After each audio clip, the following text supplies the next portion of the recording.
You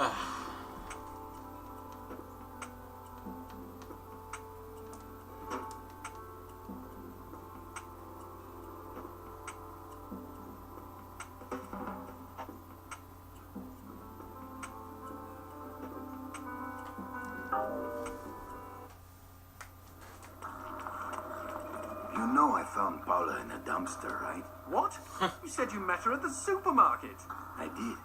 It was the bin out behind the dime a dozen.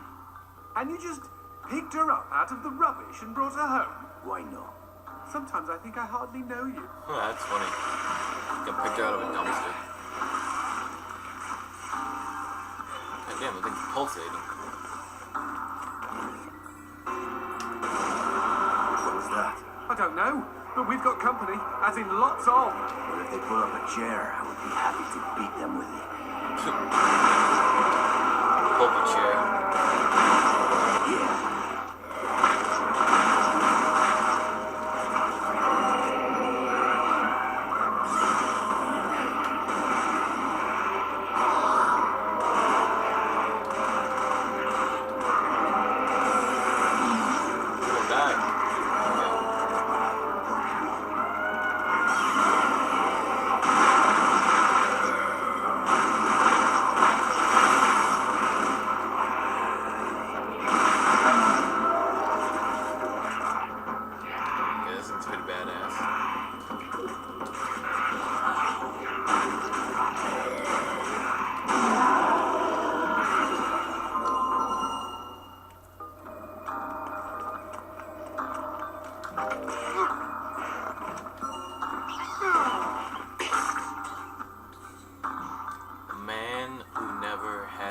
The man who never had his fill.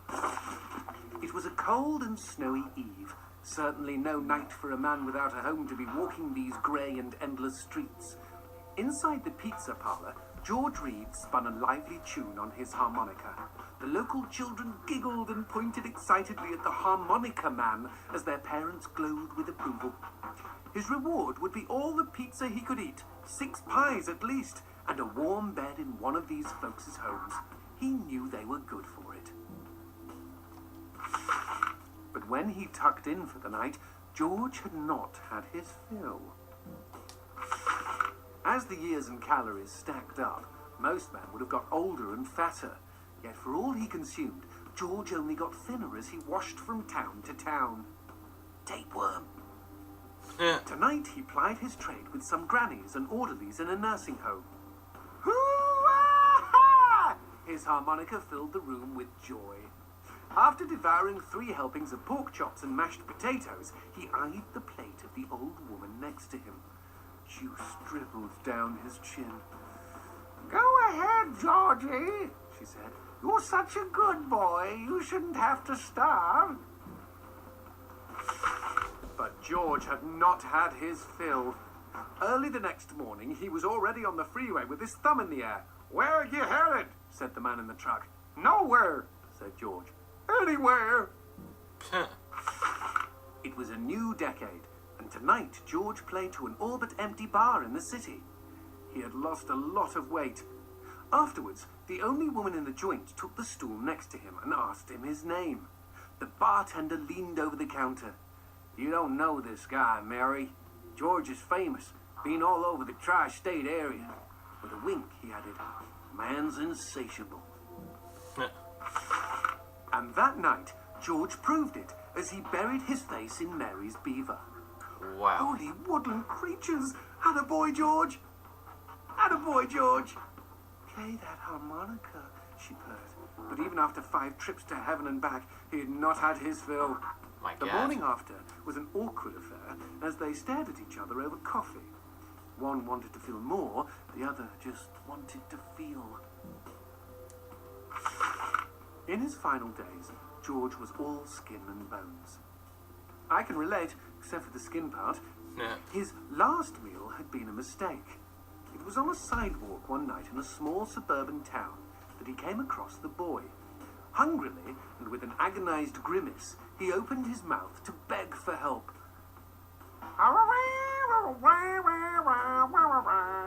Out came a cacophony of wheezes and toots, but the boy understood. Wait, you mean Jorge ate his harmonica? Once he was alone, George Reed looked at the candy bar he held in one hand and began to cry.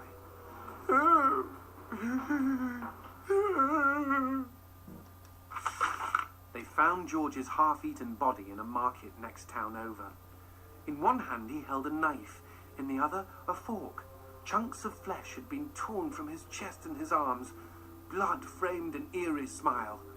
The wind that morning blew fierce, and as it whistled through the hole he'd carved out of his own neck, the harmonica man played his last song in this world.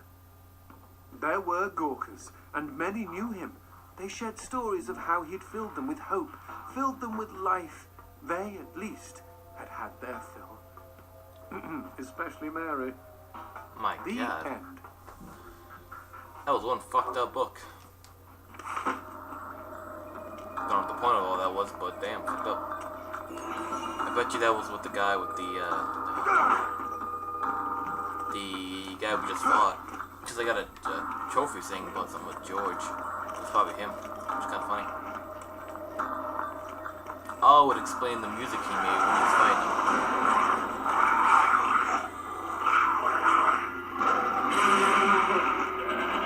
That cheeky imp!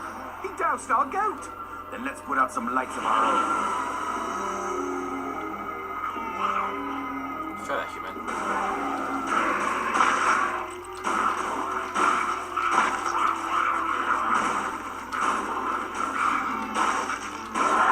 Oh, bitch. Sit down. Motherfucker! Okay, that's something. Missed.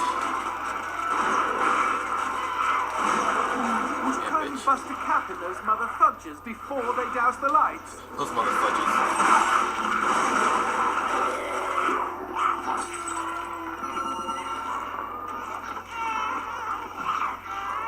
Fucking strawberry, really.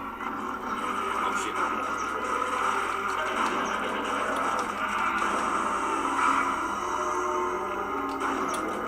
Missing.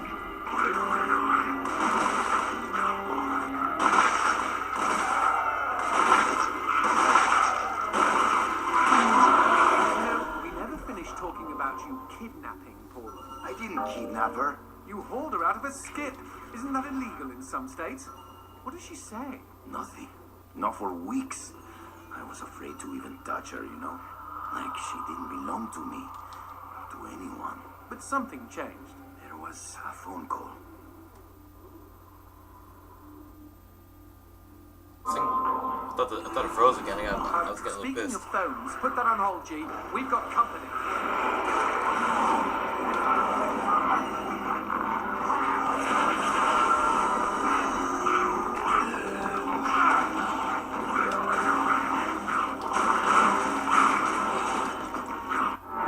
Way too easy.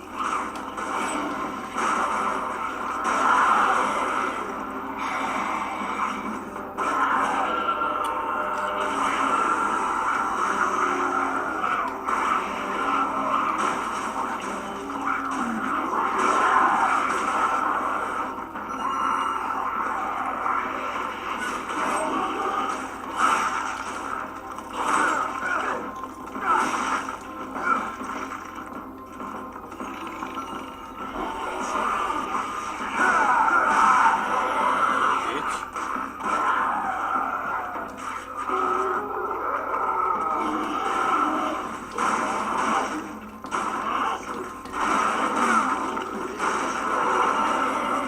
Shotgun's pretty badass. Keep moving. Okay, now what's this about a phone call? Me and Paula were eating when the phone rang. Suddenly, she slams her fork down and says, "Don't answer it!" Creepy.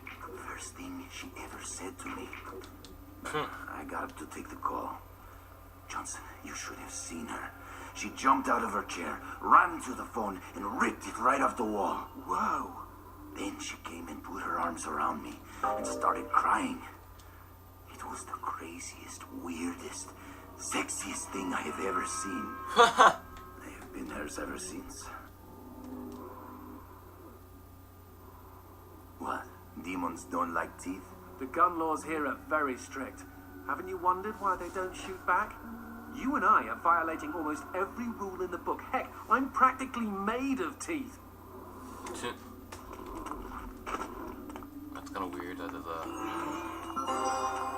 law against having teeth. Okay.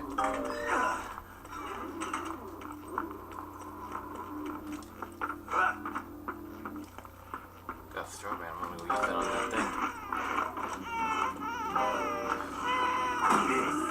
Eat shit, bitch.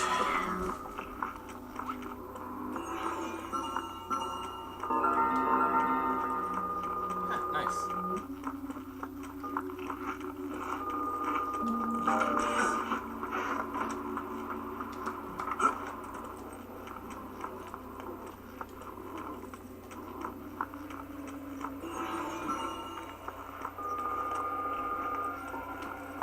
I'm getting a lot of teeth.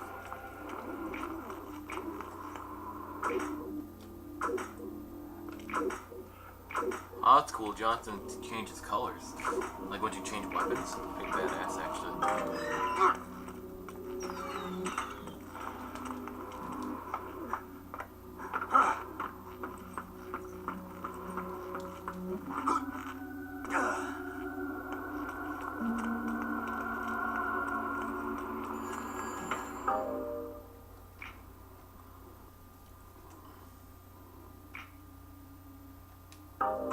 Expecting any phone calls?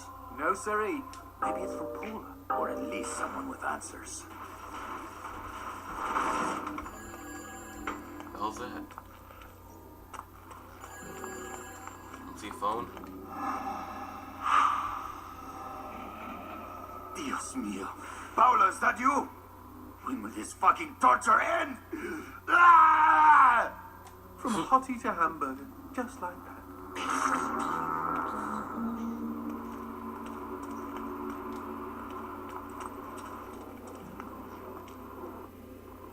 What the? I don't want to go down there. Look at all that darkness. Make sure there's nothing I missed. I thought there were like two ways when I came in. Yeah, this way. Oh, look at that. Boom.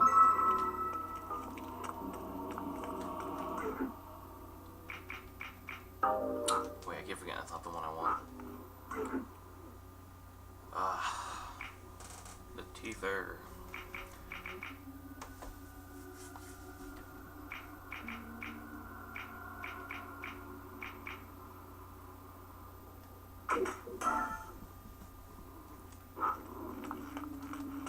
That's it? Okay.